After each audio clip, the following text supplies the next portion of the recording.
ที่นี่เป็นวัดพระธาตุเชิงชุมวรวิหารนะครับ ก็สะอาดเป็นสัดส่วนมากเลยกระดิ่งกุ้งปิ้งกุ้งปิ้งทำให้จิตใจสงบ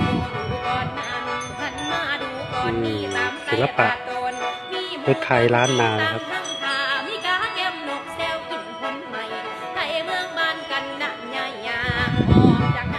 อันนี้พระเนรก็มาสอบปริยัติสอบปริยัตินี่ในกุฏิก็จะประกอบด้วยพระประธานองค์ใหญ่ดูพระธาตุเชิงชุมวรวิหารนะครับเป็นพระธาตุเก่าแก่คู่เมืองสกลนครอนุโมทนาสาธุนะครับ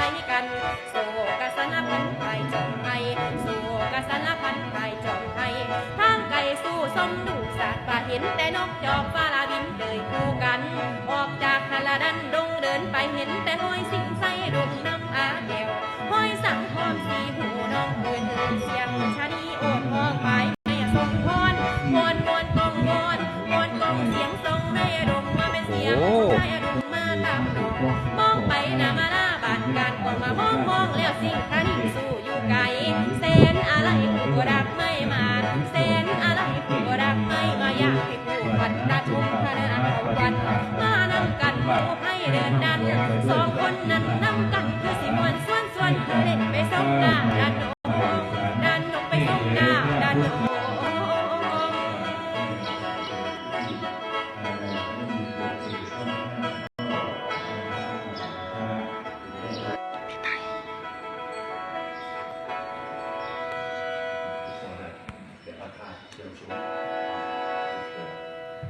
อยู่ตีเกี่ยวเดินหนุ่มคงดานชมพระลานเหลียบใจสายหอยดูทินฐานเรียบลำน้ำผาโอ้ยตาเดินมองสองทางเดินใหญ่สายลมต้องตีผู้ดังหู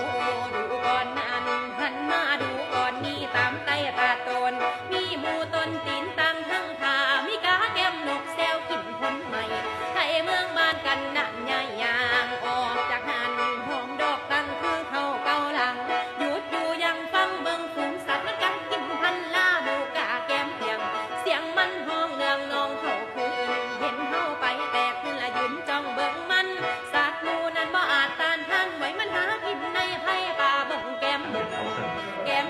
กระทั่งเบิ่งนั่นละมีเกลือแก้มบางมีลิงทางเขาโดนเต้นอะไรกันโศกสารพันไผ่จอมไผ่โศกสารพันไผ่จอมไผ่ทางไก่สู้ส้มดูสัตว์ป่าเห็นแต่นกจอกฟ้าลาบินเจยคู่กันออกจากทะเลดันดงเดินไปเห็นแต่ห้อยสิงไส้ดงน้ำอาแก้วห้อยสังพรสีหูน้องปืนเสียงชานีโอดห้องไปไม่สมพรวอนกองเสียงทรงในดงว่าเป็นเสียงของชายดงมาตามหลอกมองไปนามาลาบานการกองมามองแล้วสิ่งคนิ่งสู้อยู่ไกลเส้นอะไรผู้รักไม่มาเส้นอะไรผู้รักไม่มาอยากให้ผู้ฝันตาชมพระนาเขาวันมานำกันหนูให้เดินดันสองคนนั้นนำกันคือสิมวนส่วนเธอเล่นไปส้มหน้าดันนงไปส้มดาวดันนง